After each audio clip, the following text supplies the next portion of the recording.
Welcome, everybody, to A Day in the Life. I have the lovely Vaishnavi Duraibabu, all the way from India, tuning in here for a lovely interview all about her experience as an online business manager. And really and truly, the intention of these Day in the Life interviews is to give you guys a glimpse at what it looks like for each individual OBM so that you can see for yourself if this is the next step for you, if this is worth pursuing. So Vaishnavi, I'm so excited to have you here. Do you want to take a Hi. second to just tell everybody where you're from and like how you even found the OBM role to begin with? Yes. Hey, Sarah. I'm so glad to be here.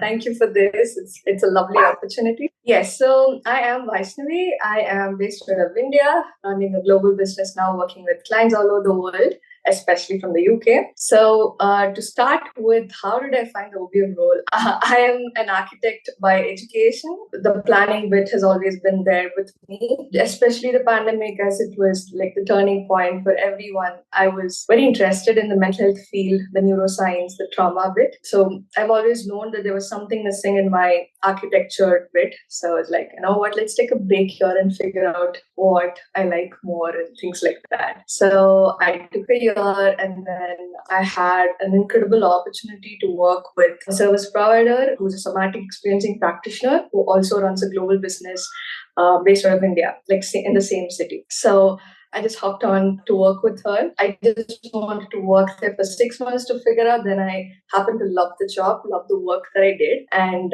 so I worked there for 2 years. In that role, from operations manager, I just transitioned to an OBM. And to know the role, I came across your school ad in on Facebook. And that's when I learned the term online business manager. Now I found the term that what I'm actually doing. Like it was big that everything just check your sales page was on point. Everything that you mentioned about being an OBM, the skills for being an OBM, I was already an OBM, but I just didn't know the term for it, and you had the name for it. Like I happened to find the name through your page. So that's when I came across, and I knew I was already an OBM, and yeah, it was good to like expand. I love that. Well, I think it's so interesting that you started off as an architect because, in my mind, there are so many wildly transferable skills that come from architecture. You mentioned the planning piece, but I think it's also about being precise and being organized and Yeah. also really understanding the big picture. We always talk a lot about as an OBM, one of the key indicators of an OBM prowess is needing to know the big picture in order to get things done. So it's so amazing. I feel like you sort of manifested this for yourself because, well, you do have all the transferable skills. You had this client in the somatic mental health space and, kudos to you. Like, can you talk more about how that happened? I want to really speak to that worlds colliding piece. Like, how did you find that client? How did you have the foresight to plan? I mean, I know you're an architect, but like to really like to plan. What were the steps that happened there? What did that look like for you? Because I feel like this is a really, really great point for people who are probably sitting at their corporate desk now being like, oh, well, yeah, I do have transferable skills, but like, how do I even put those into motion? For me, it started when I understood that I'm actually missing something from my current job. I was freelancing as an architect. I was still independent. I was still like making little bit of money, but I was missing the joy of it. I knew I was missing something. And for me, if my job is not making me happy, I'm not really happy in life. So I knew something was missing. Then you figure out what is missing, what do you want to enjoy, and then started the self journey. And then I know that I would like to work in the mental health field.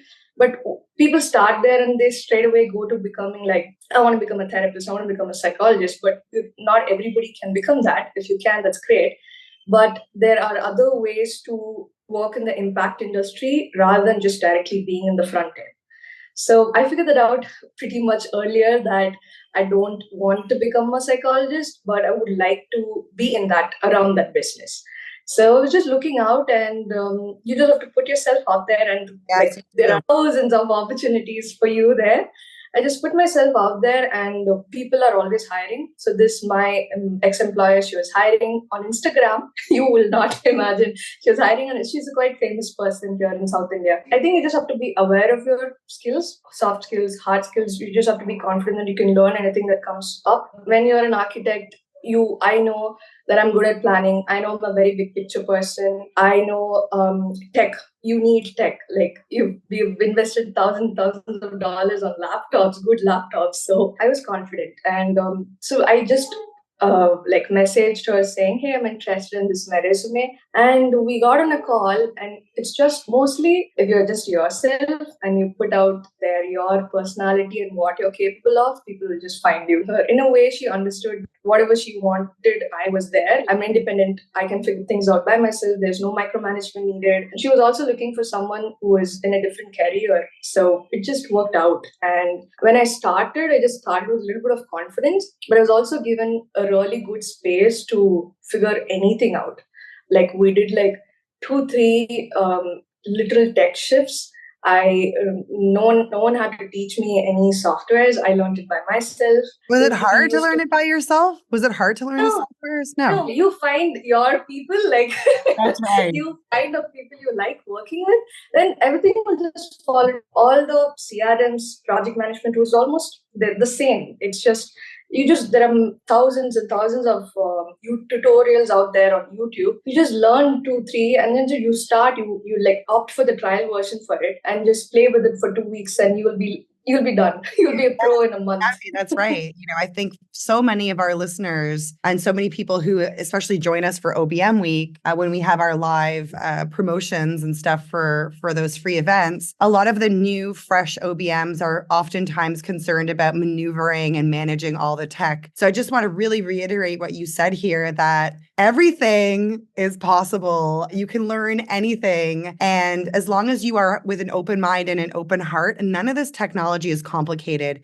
You take one CRM, one customer relationship management tool, one project management tool, one email marketing tool, and you can apply the same concepts to every category. So yes, while there is quite a lot of technology out there and different platforms for different things, they more or less fall into bigger categories that you can then sort of start to connect the lines, and then it doesn't feel so overbearing and insane. So thank you for pointing that out, because I do think that technology is a huge part of this. That being said, I don't think that you need to start as a tech VA to manage the tech. You have your own tech, you have your clients back and getting into it. Yeah, find your own sweet spot. I've heard people telling you can teach people what to do, but you can't teach how to be or things like that. So just bring out your personality and you will attract people that you want to work with, and people will find you. That's right. So that's so interesting because I always scream this from the rooftops that it's really about niching on personality. And I say that sort of like with a chuckle because I think it's like a privilege in a way to connect with your clients. And it's so interesting to me that from the get-go,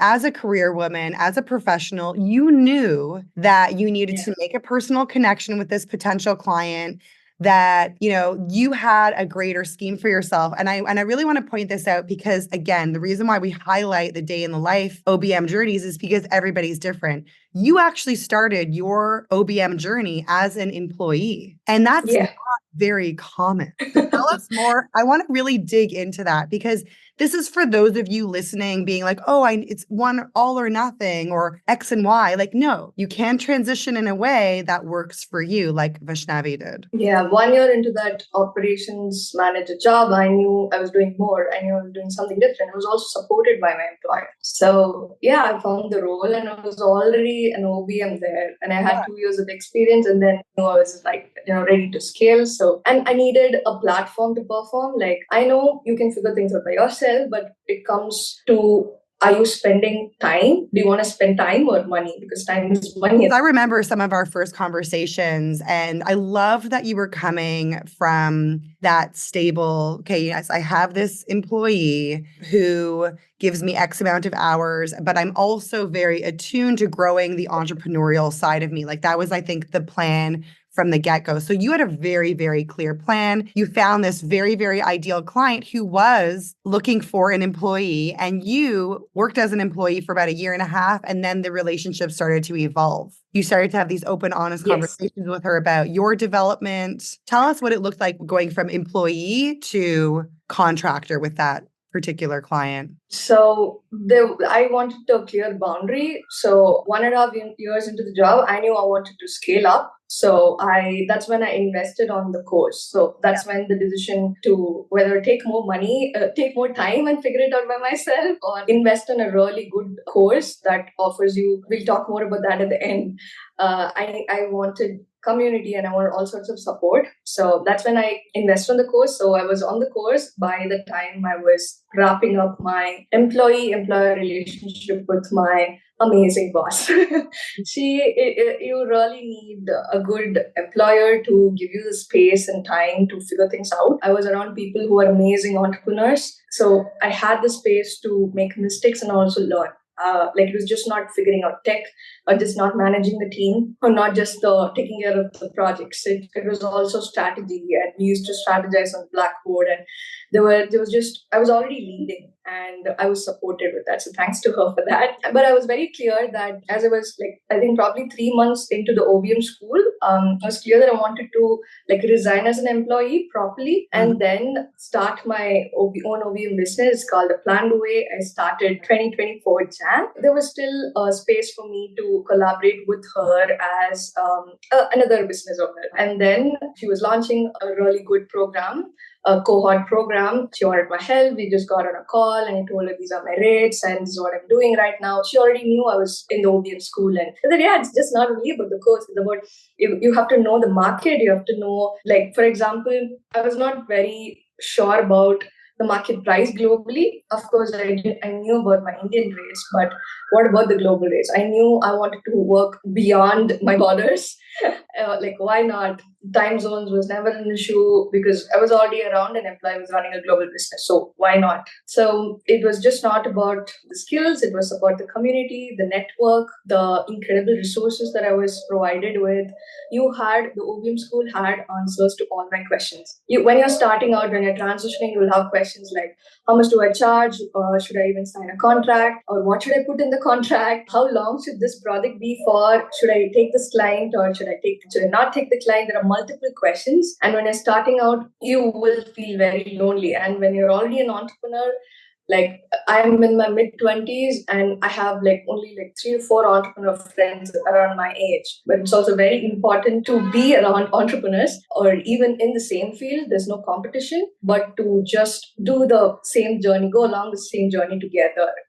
And for any help or for any business help, you need people. So I was very keen that I needed a community. I needed business friends. It's really a privilege for me to be interviewing you now. I knew it was eventually going to happen, even from our first conversation, but there were so many wonderful things about you from the get-go that I really feel set you up for success. You were confident. You were very, very clear about your transferable skills. And I really want to come back to that because there are so many women and men out there who really downplay their corporate experience, who really downplay their professional experience. And you were like, I've got these skills. Maybe I need some more. I definitely need community because I want the right people to hold me up. And I'm going to be the squeaky wheel that gets the grease. That's the thing that I've always loved about you, Vaishnavi, is that you've always been unafraid to ask the questions. We have a thing in my business and in the OBM school where we say there's no such thing as a stupid question. And it really is true because it's you really navigating your own particular place on this earth. And as an entrepreneur in India, you have this other sort of, elephant in the room, right? Because you have the rates that you need to there are the global rates, there are the Indian rates. We have to find something that works for us. And also the clients, you have a global client base for yourself now. So when you were navigating the rates, I know that you and I had multiple conversations, but for our listeners out there, what were some of those things that helped you increase your rates as you came out to being an accredited OBM? And what did that really look like? The community plays a major role because even I think it's been 2 months after I finished the course with you, and we still have weekly calls with my OBM school buddies, and I have business friends all over the world now. Anywhere I travel, I have people to meet. I feel like that too. It's the wonderful byproduct of this world. Yes, friends. Yeah. So the investment plays a major role. And one of my first milestone, like one of the goal that I had when I started the school was also take back the money that I invested on the OBM school. ROI, yes. So do Yes, you have an ROI from OBM school? Yeah, I do. Yeah. I always think if you want more money, you have to give money. So you invest money, you get money back. It has to make sense. The investment, of course, has to make sense. I was very clear investing on something that would really work for me because I was not willing to waste time on my part. I needed a platform to perform, and the OBM school was that for me. And right when you get into it, that is one more reason why you have to invest on a global course that has people all over the world. In the school, there were people from Philippines, there were people from Africa, there were people not only the majority of the West. There were people from all across the globe. And I think there was an incredible, beautiful resource in the OBM school. You had a beautiful way how to arrive on your rates, like list out your personal rates, list out your business expense, and then how many weeks you want to work with that thing that we had. And that was very, very helpful for me. Pricing spreadsheet, Yes, pricing spreadsheet. You wouldn't have thought about doing that if not for this, because it's such a large scale planning. We start with there's one bit about your expenses, your personal and business expenses, and then there's another bit about how many weeks do you want to spend on working and how many weeks do you want to take off. So, what a privilege it is to plan your holidays beforehand, when the years bake that in. Yeah, I wouldn't have thought of that. How many weeks do I want to work this year? Yes. And obviously, your spendings in a developing nation is different from a developed nation. There was a larger difference between me and my other OBM school people who were in the West. We had the practice of having good, better, and best income goals, right? Mine had a vast gap between mine and the other. We used to do that in the power planning session every quarter. Yes. And I wonder, oh my God, am I not dreaming big? What's happening? What's wrong with me? Yeah, what's wrong with me? Then I was thinking, I'm not a very materialistic person. I'm in quite a privileged space to not take care of my parents. It's just me at the moment. So when you think of the larger business scale, where are you starting now and where do you want to go in a few years? It's just not only your business expenses. It is more of what if you hire someone and how many clients do you want, and to satisfy that, how many team members do you want, and how many projects. True entrepreneur, Vaishnavi. Yeah. And when you're scaling, you do need a lot of money. And and then my graph was okay compared to the other business owners in the OEM school. So, and it's also a lot of joy. So for me, it is not for example, if I want to lose some weight, it is not the numbers that I want to go from 70 to 65. It's never the numbers. It is the joy that comes out of it. So I go work out to feel good about myself. The weight loss, the number is just a byproduct of that. So similarly in the business, I work because I love this job. Yes. Since being an architect, I always envied people who always say, follow your passion. And I've never found what my passion was because I just love planning. How can I tell my passion is planning? Yes. Only when I found out the term, the online business management, it checked out all the soft skills and I knew the hard skills that I could get. So I was pretty sure this is what I wanted to do. And when you find something that you really love, it's joy. It is and joy. Then so it's not only expanding your business, it is also I want to travel more and how much I want to invest more, things like that. So every year my birthday, I will have goals. One of the goals this year was to take back the money that I invested on the OBM school. I did it and pay back your ROI. Check. Yes, and I have always wanted to be on this show with you. That is also check. I love that. Yeah, and, I wanted to move cities in India. It's not common to move away from your parents when you're in your mid-20s. But I moved. And you did that. Yeah, you did. Yeah, living in a good city. And you're thriving in that good city. Yeah, I'm very happy. So all of that is good. So one of the next personal plan was to travel. So I want to travel to Europe. And that is for sure going to happen. Oh, I I don't know. love that. And I already have like multiple business friends and like clients to meet. I'm like, I'm going to travel to Europe next year and I'm going to come see you. I love that. That's exciting. That's like really exciting. So, because this is all about the day in the life of an OBM. What does your day in the life look like? And how many clients do you have? And how often do you work? Because obviously you're a young woman in a big city. You have to have also time to play as well, right? It can't all be work. Yes, of course. Yeah. And there's also, yeah, we'll talk more about that. I want to talk a little bit about the hustle culture at the end of this. So Okay. my day starts with a lovely brain dump. I have a lot of thoughts going on. I just do a manual good brain dump and then I categorize into buckets, like how in the OBM school we have 5 systems. I have like a similar systems for my Oh, I love business. that. And I do like a manual brain dump and then I transfer it to my project management Notion. So in the mornings, I time block my day. In the mornings are for my business. I start with my business and that makes me feel good. Yes. So I follow up on the lead. I like bulk scheduling content. You always have to be present in the online world.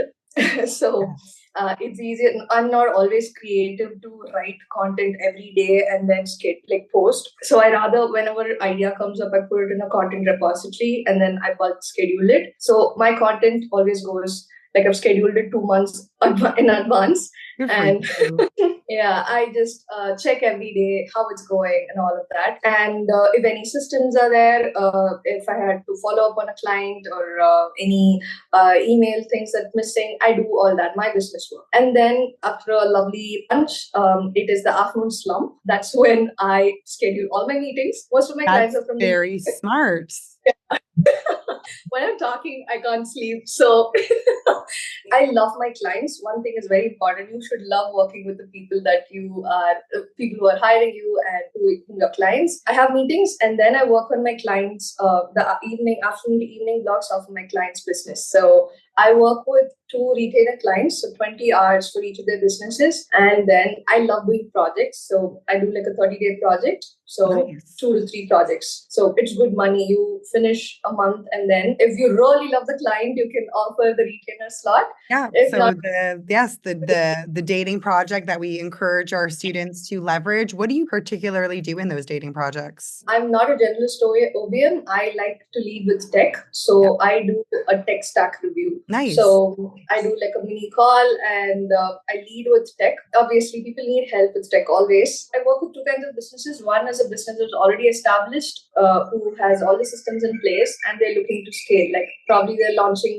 a medium or a high ticket program for their business. And so I help with the launch. So I start with a small 30-day or it could be like a 30-day launch, 90-day launch project, whatever, if that's like a known client. And then I work with businesses who are scaling in general, who has a good client roster, who are doing really good, but they need help with tech. Not right away, they won't have tech like the CRM or things like that. I use Go High Level. I've been using it for more than 1.5 years. It's been amazing. Like how you use Entreport is very similar to that. So I don't force my particular tech stack to my clients. It's just we review it together and I offer them like this exists. And you're definitely saving money, spending most of it on one tech stack than putting it on a bit by bit and you need Zapier or Spably to connect everything together. And I also work with neurodivergent clients, mostly ADHD. So they also prefer everything to be in one place, to be a little bit easy and to just get things done like that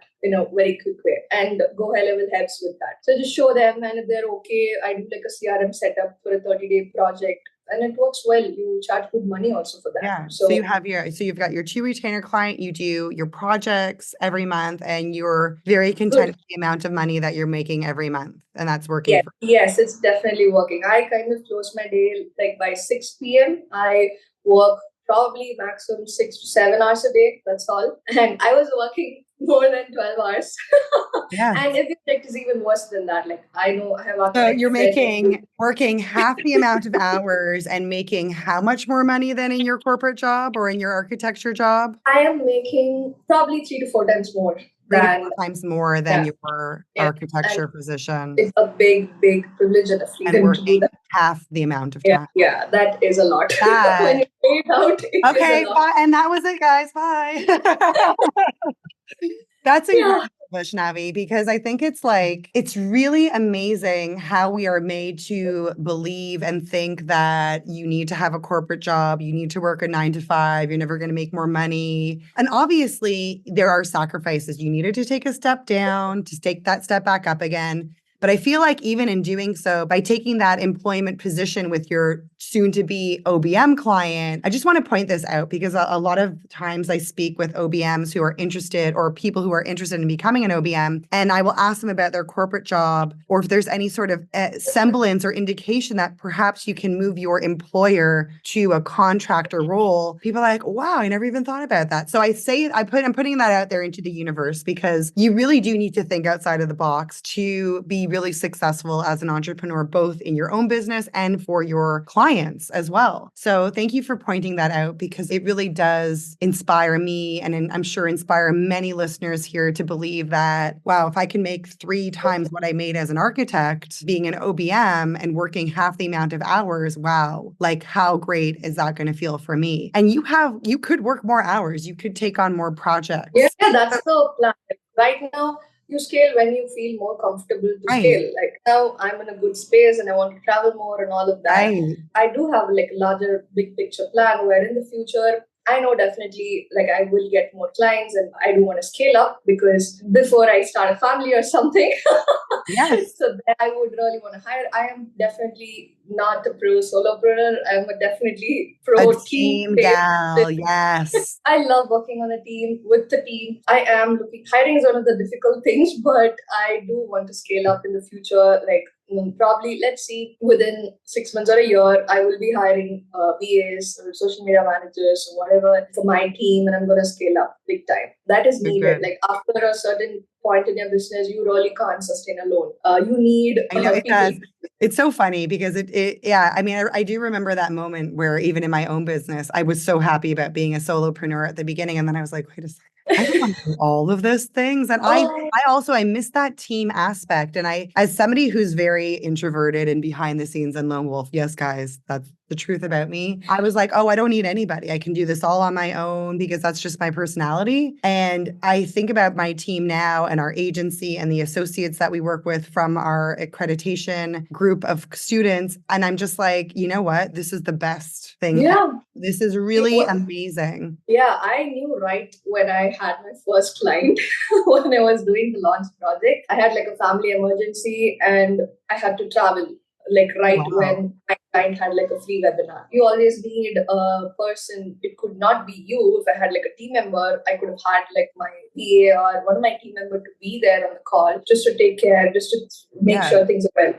But I had to be there even though I had a family emergency. So I knew like I really need a team member. I need to have a team to scale. And also like one point to add for the community aspect of the OBM school, like right before that, one of my clients was about to go live. I had like a tech thing that was an emergency. Like I had to figure it out. I remember that, yes. And I just like, it is always better if you do it with someone else and you really need someone at that time. I just said, message to one of my friends from the OBM school, and she just hopped onto the call in a few minutes. Priceless. And there, an hour before the live, an hour before my client was going live, she was there with me, figuring the Zap out, the Stripe out, and what an incredible support is that. You need the support. You really do. We really do. You need it. You won't know. It takes a village. It takes a village. You need the community. You need to get confidence in the skill set. I mean, you're a very confident person to begin with, and I love that about you from the get-go. But there's so much to learn in this industry. There is so much to be had in this industry. There are so many different clients, which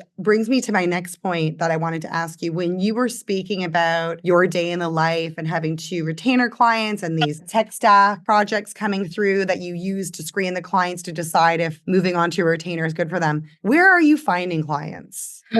That is, yeah. For me, so you choose one major platform. For me, LinkedIn works Oh, better wow. than so. LinkedIn I is your like the big go-to. yeah, I like the LinkedIn algorithm better than Instagram. And I've been in OBM for more than 1.5 years, like probably 2 years, but I am a baby entrepreneur. I have just started it alone. Like there's a difference between being an entrepreneur than just, being an OBM by yourself. Like it is, have to take multiple decisions and you have to be out there. So for me, LinkedIn was a good platform to start without showing the face. My content is still there on Instagram, Facebook, everywhere, but one major platform is LinkedIn, and it works wonders. Wow. So what I do is I go on networking events, paid Okay. networking events. Paid So networking events. So wait a second. How do you find these paid networking events? you need the community. You just keep talking to people. So I remember there was a time where I was done with one of my clients, and then I was like standstill. Like one month, the revenue was standstill, and I was panicking and all of that. But then all it took me was just to get on a call, get on calls, and talk to all the different OBMs there. Amazing. Like literally, I had 1 week of calls scheduled with my OBM friends, one from the UK, one from India, one from the US. And I just spoke to multiple people and I was just listening to their. So one of the important things is that there's no competition out there. We're going to think like, oh, she's going to take my clients, or she's going to snatch my strategy. It's never going to work. No. It's never going to No, work. you can't be like that. No, at OBM School is not. We are colleagues sharing information. We are not competitors because by golly, there is a ton of clients out there. You just have to know the right strategies and have the right. Yeah, whoever is meant to you will come for you. And even if your OBM friend is niching out in the same industry as you, you will still have different lines. Trust me, it depends on your personality. It depends on what sort of a person you are. So that's very important to know that there's no competition here. So all of my OBM school friends are that way. Like we do not think even like a second to share strategy. Like hey, this worked for me, and probably you should. They were my OBM school friends who shared some of the networking groups. They're like, hey, Vais, check this out, check that out. I love that because I think that's so important for the community vibe, that it's like a real wholesome, lift each other up. We are there to support each other. And that's the truth is that our students are just like that because we are heart of service individuals who really do want to help other people. And I think that's the core of being an OBM, and the community so wonderfully exemplifies that. And our mentors and our internal team at OBM School really do work to upkeep that a very, very important point of support and competition. And I love that you have that community support because again, as a lone wolfer myself, and somebody who would rather spend 3 hours figuring out something than just asking somebody a 5-minute question. So I like that you're highlighting this because we do need to lean on others. We do need to have other people in our lives to support us through this entrepreneurial journey, in addition to, the skill set and some of what we were talking about at the beginning, like some of those things that help just lessen the learning curve, why, you can't take 2 or 3 years building your OBM business. I know because I did it. But oh my God. School is really there to save that time because, time is money. The online space moves in dog years, meaning it is fast, right, Vaishnavi? It is fast. It moves fast. I have seen the difference between an OBM's journey who have invested and who've not invested. And trust me, the investment is worth every penny. If something is going to save you more than 2 years of time, why not? And if it's going to offer you, I keep talking about this because it is incredibly, it has definitely changed my life. It sounds quite vague, but I don't know how to track. I sleep well. Oh. 8 hours of sleep. I am not working more than 12 to 14 hours a day. I am sleeping well. In my college days, we used to literally have 4 hours of sleep to submit projects. It's not that anymore. Can imagine. And I am having good balanced meal. I have time to spend on my health. I take good therapy. I am able to spend for good therapy. I am able to go to gym regularly. It's a big privilege. It is a lot.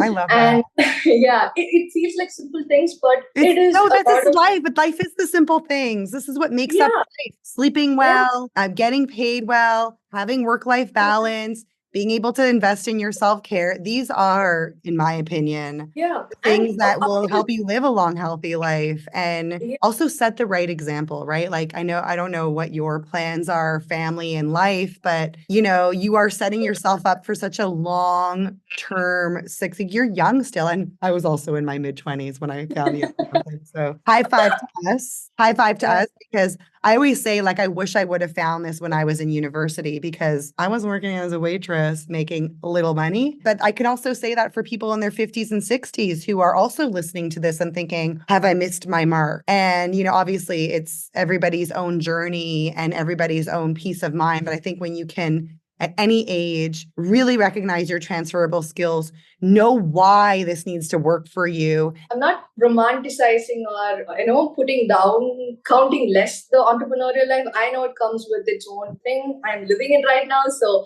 definitely not saying it's all Peaches and beds and cream. yeah, They're all it's not. strawberries and bubble gum. No, God. There's Yeah, the roller coaster. I suck. yeah. I'm wonderful. I suck. I'm wonderful. Up and down, You're up always and down. riding on a wave. It might crash anytime soon, but the other wave is going to come. I learned this from one of the Indian entrepreneur here. The other wave is going to come and you can hop on and ride on it. So it has its own advantages and disadvantages. So just like be aware of that. But if you've always wanted to be that, like, why not? And invest on good resources, not only thinking about, oh, I need this skill, I'm going to spend this much amount of money only to learn this skill. It's never that. Skill is like almost a byproduct of your investment. You need people. People are the best Oh, resources. yes. People are the best resources. And that's why we've tried to run the OBM School accreditation in different ways, but I find the cohort based every quarter instead of just, letting people come in whenever is the best. Oh, yeah. We'll start together. We have our accountability pods. You work on your projects together. You are Yeah. accountable together. And it's just a wonderful thing. Yeah, I also love the different kind of mentors you've chosen. Like, they're so smart of you to do that. Each one has Ramona, Julie, and Yes. Our mentors they're all different. yes. And you know what? It wasn't even intentional, Vaishnavi, because I'm very different from you. Lenica's very different from Julie, from Tovi, from Ramona. So all of the people that, I've trained, because I've been doing this for more than a decade now, I'm able to sort of pull from people along the journey and be like, oh, I trained you like 5-6 years ago. You're here. Oh, you're an agency owner. Oh, you're like this. Oh, you are interested in clients who are a particular way, right? Yeah. I think it was so easy for me to do that and for me to highlight all Yeah. the various shapes and sizes and colors and locations. And that has been my big Yeah. thing because Each of the mentors are different. You are different. The way they run their businesses. Lenaka, Ramona, Julie, they have their own perks. So when we also have regular calls, so you know which kind of question to ask, which mentor, and you know what kind of the answer you're going to get. So I love it's that. incredible. That's They're amazing feedback for me because I mean that's exactly what I wanted to come across with that. yeah. So it's lovely that it's Yeah, and you're talking to people. So, like in India, the freelancing industry is kind of booming. Like there are multiple influencers who are coming out with different courses.